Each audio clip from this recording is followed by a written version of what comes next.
Hey baddies, welcome to episode 1 of Love Letters I'll Never Send. So I want this episode to kind of just be an introduction. We're going to start at the very beginning. This is going to be the episode about a boy we're going to call April. We're going to call him April.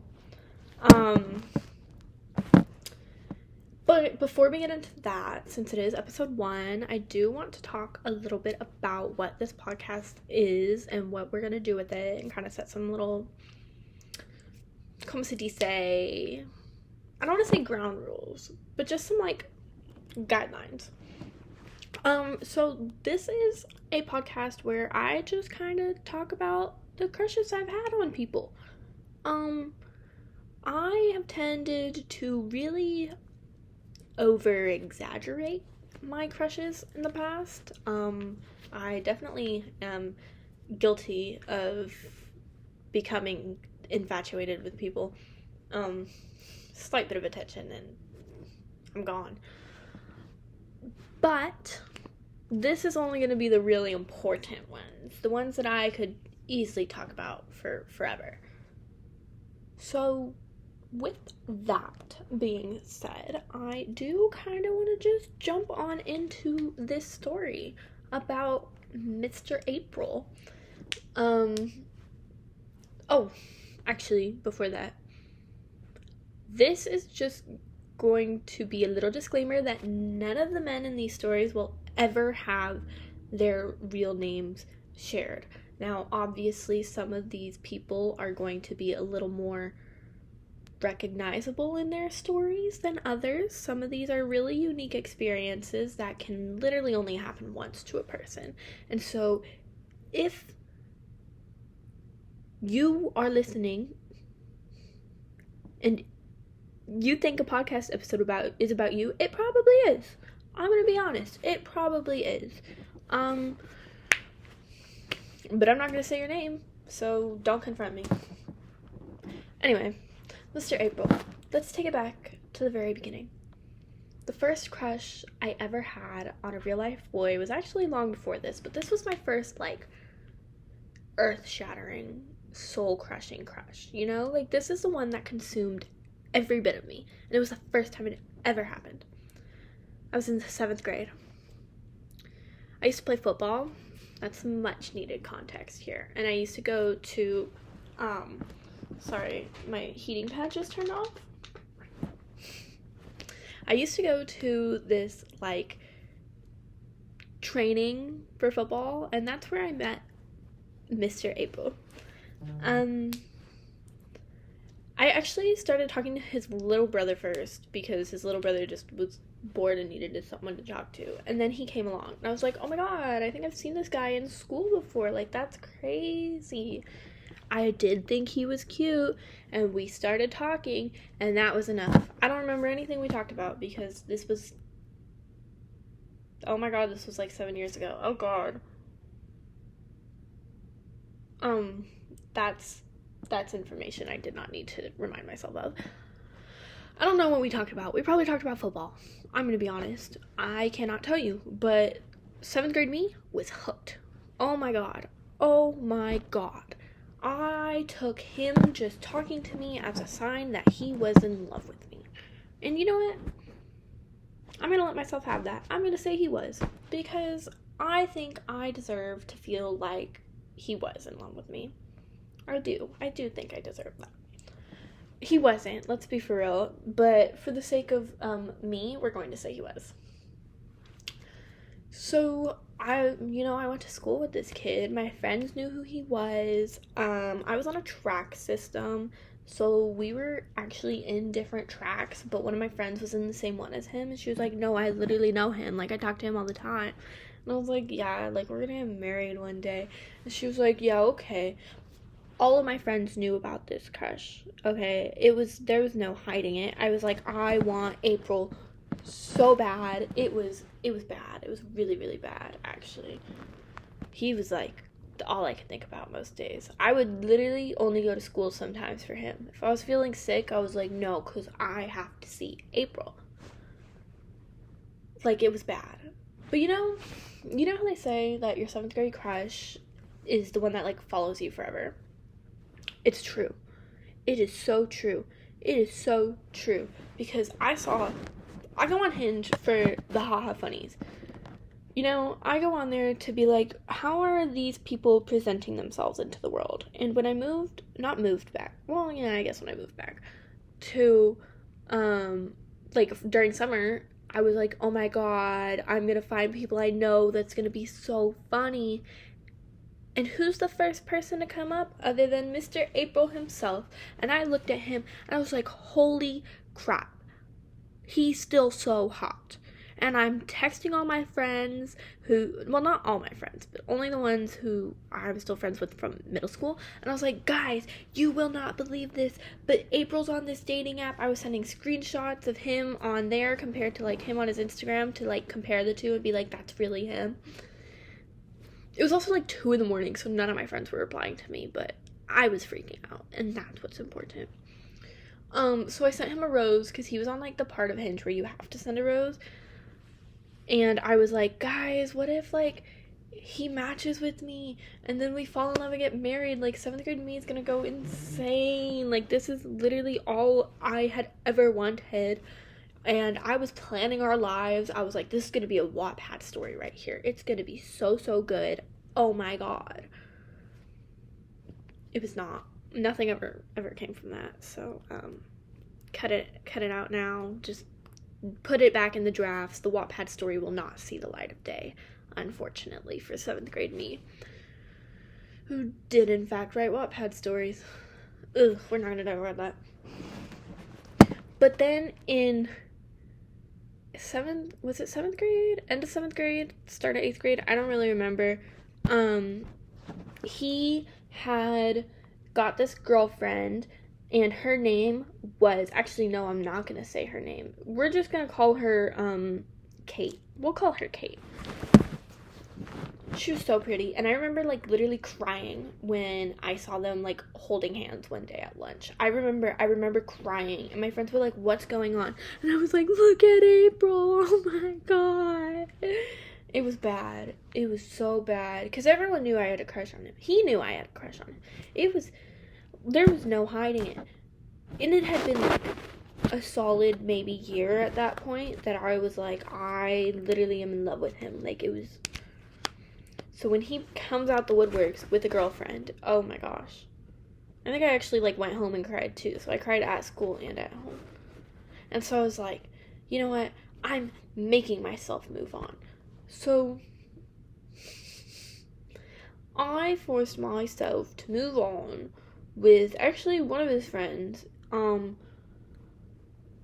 not gonna call myself a homie hopper because I've never been successful in homie hopping, but I'm like a theoretical homie hopper, you know? Like, it's been there. It's just never worked. But his friend, oh god, what do I call him? We're gonna call him Shawn, actually, and I'll get into why he's Shawn in a little bit later. Shawn, he didn't compare to April. Nobody could have compared to April, especially not when April was, like, right there, you know?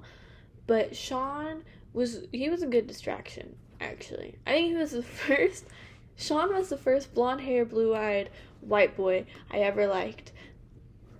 And it kind of set a precedent for how my life was going to go after that, so thanks for that, I guess, Shawn. But Shawn was more of, like, a hallway crush. He was, like, I never actually, spoke to him. That's a lie, I did. He had a donut one day after school, because I would walk my friend Emily, I'll say her name because this isn't about her. I would walk my friend Emily to a little corner so she could, like, wait for her parents to pick her up, and Shawn would sit at that corner also waiting for his parents to pick him up. And one day he had donuts, and he, like, was yelling to his friend across the street, and he's like, hey, you want a donut? And I was like, I want a donut. And he was like, yeah, you want one? And I was like, oh my god, did I say that out loud? And then he gave me a donut, and that was the only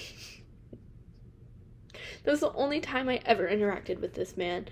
Genuinely, those are the only words he ever said to me. Oh, God. Anyway. But when I say that I forced myself to be obsessed with him, I mean it. Like, it was bad. I still have Polaroids that I took of him trying to be sneaky. Were they sneaky? Probably not. I was in 7th grade. But,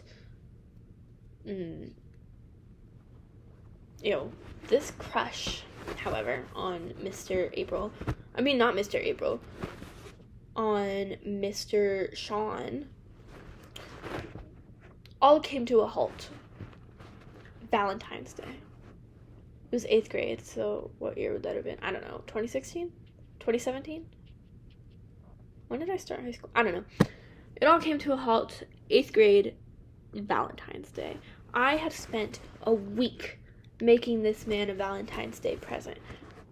It was so good. Honestly, I might reuse this idea later on because it was really good. I'm not going to say what it was. Actually, no, I will, because you know what? This is already a really bold idea for a podcast, so we're going to say it anyway. It was like a little mason jar that I had, like, hot glued some yarn around, and then, like, hot glued the letter, well, I can't say that because that's his real name. So, I just hot glued the first letter of his name to the, front of the mason jar, and in the little jar were pieces of paper with all the reasons why I liked him, which is really funny because I had one conversation with this man where he gave me a donut. So what was in that jar, I can't tell you. But holding the jar was a little stuffed animal dog that I bought from Walmart, and it was the cutest thing ever. So Valentine's Day comes around, and I wasn't going to give this to him because I'd never spoken to him before. So why would I do that? So I gave it to my friend. Do I say his name?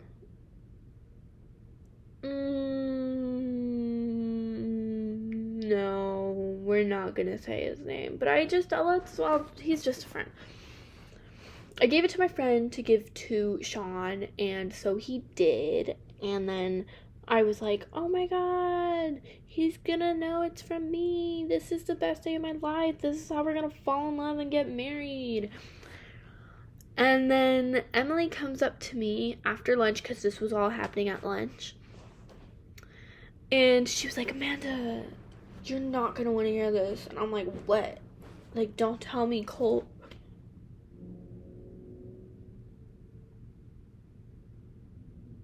Don't tell me Shawn. That's okay. He's never gonna listen to this. He's never even gonna know it's him. Don't tell me Shawn. I'm still gonna call him Shawn though. Like, don't tell me Shawn, like, gave another girl a Valentine's Day present. And she was like, no, it's even worse. And I'm like, what? And she hands me the little jar I watched my friend give to him. And I was like, how do you have this? And she was like, he threw it in the trash. Like, I digged it out of the trash. And I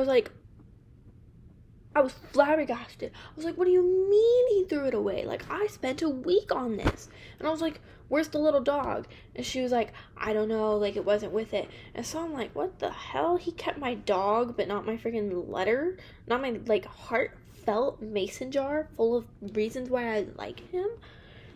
Come to find out, he had given the dog to one of my other friends that he was friends with, and she knew it was from me, so she gave it back to me. The dog's name was Shawn. I named him after Shawn Mendes, so there's the context for Shawn's code name. But I remember, what did we have after that? We had art, and it was like yearbook that we were working on that day, and I went and I cried the entire time. Oh god, it was so bad. But it's really funny looking back, because it's like, you get so just infatuated with someone that you genuinely, like, convince yourself you're gonna, like, marry this person, and it's like, no, you're 12 years old. Be a kid. But I mean, it is part of being a kid, you know, because it's like, only a child would give a boy who gave her a donut a jar full of reasons she likes him. Actually, didn't even give it to him. Gave it to her friend to give to him. But yeah, I mean, and then 2 years later, I was back on Mr. April because he had posted something on Instagram, and I was like, oh my god, he's so pretty. But Shawn, I genuinely, Shawn kind of stayed in 8th grade. Mr. April kind of has transcended time. But yeah, that's kind of the storyline of those two. I don't think they'll ever get updates, only because they were 7 years ago. But with that being said, I don't want to just end the episode there. I want to, like, chit-chat about it, you know? Go a little more in depth about, like, just how funny it is to look back at these things. Because it's like, at the time, like, it was everything to me. I found a diary, actually, really recently from when I was in 8th grade, and I didn't talk about Mr. April, but I do have one about Shawn. And he, like, just reading the words I wrote about him is so funny, because it's like, I remember one line being like, gosh, I just don't understand why he doesn't like me back. And it's like, girl, you've never talked to him. You have to talk to him for him to like you back. And it's like, then you start thinking about it and you go, well, did I actually even like him? Because how could I if I never talked to him? Or was he just attractive and showed me attention one singular time, you know? And it's so funny because, I mean, I still find myself doing that. But you know what? That's the joys of being a teenage girl, is like, you just get so infatuated with this idea of love and this idea of, like, what romance should and shouldn't be. And, like, in my mind at the time, I'm sure I was thinking, like, well, in the movies, it's really cute when they've been dating since they were children and they grew up and they grew old together. And it's like, yeah, but you know nothing about this man. Like, yeah, it can be cute, but it's also cute to find someone later on, you know? It's cute to just live life and not worry about settling down and not worrying about the future. Because you're 10 years old. I was 12. You're 12 years old. You don't need to worry about that stuff. Honestly, even at 17, you don't need to worry about it. I'm 18 right now, and I keep going, gosh, I want to get married. And it's like, do I really, or do I just want a fancy party? You know? Because I feel like with love being such a, like, central theme in Hollywood, it's so easy to be like, well, I need to find that right now. Because, I was 12 years old, so what movies was I watching at the time? I was watching, like, honestly, I was still watching Barbie. I ate those Barbie movies up, I won't even lie. But even Barbie, it's like, oh, well, Barbie always has Ken, or she always has some version of Ken. Because Barbie is an actress. She's not actually Barbie in all these movies, but that's not even what this podcast is about, so we're not going to talk about that. But it's like, you look at these movies, you read these books, and they all have this idea of this woman falls in love, they get married, and they live the rest of their life together, and they're perfectly happy. And you go, well, when's it going to be my turn? I want to live inside of the MagCon fan fiction. Did I just expose myself? Probably, but honestly, it's gonna get a lot deeper into this. And it's like, I mean, 12 years old was, like, prime fan fiction time, you know? Like, it was the One Direction golden era. It was the friggin' MagCon golden era. Like, Wattpad fanfictions were rampant, and it's, like, all you read was, oh, the football player and the cheerleader, the friggin' bad boy and the good girl. And it's like, no. Read more stories about being a child. Read more stories about childish wonder. Which, I mean, you could kind of say the same things, because only a child would be like, he gave me a donut, so we're gonna get married. Which I already said, but it's so true that I'm saying it again. Like, I don't know. it's just so interesting to me how, like, something can be so consuming in one moment, and then 2 years later, that person's not even a thought in your mind. Because I was seriously, like, every waking second, my 7th grade year was spent thinking about Mr. April. And it's like, girl, be for real. You should be focusing on The Great Gatsby. No, it was 7th grade, so it was... What did I read in 7th grade? Ooh, we're gonna just stick with The Great Gatsby, because I can't tell you anything we read in 7th grade. But it's like, do your pre-algebra. Actually, were you guys in I don't know. Apparently, it's not that common to take pre-algebra in middle school, so... But, like, just don't worry about stupid boys who... They were stupid. Let's be real. They're 7th grade boys. They're stupid. I'd say it's kind of like the song 15 by Taylor Swift, but that's actually another episode where that song... It has a very big role, actually. Honestly, that song's had a very big role my entire life, pretty much. I love Taylor Swift. But yeah, that's kind of all I can really say about these two people. I don't know, this one is a shorter episode, but it also was, like, so long ago that, it's all hindsight, you know, it's all just memories of a younger, more naive me.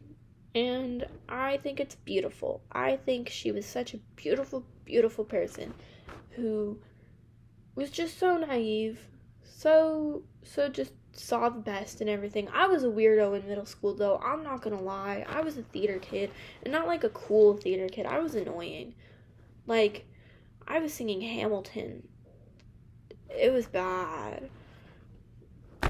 But, like, yeah, so this episode is on the shorter side, and this was a 2-in-1, but that's just because, like, I don't really have much I can say about these men, more than I can say about myself at the time, because it honestly is a reflection of who I was, and what was going on around me, and what I was consuming, what kind of, like, media I was consuming. But, yeah, that was episode 1. I actually have no clue who episode 2 is gonna be about, but stay tuned for that one, I guess. And with that, I will see you all next time. This has been Love Letters I Will Never Send. Consider this one sent. Bye, everybody.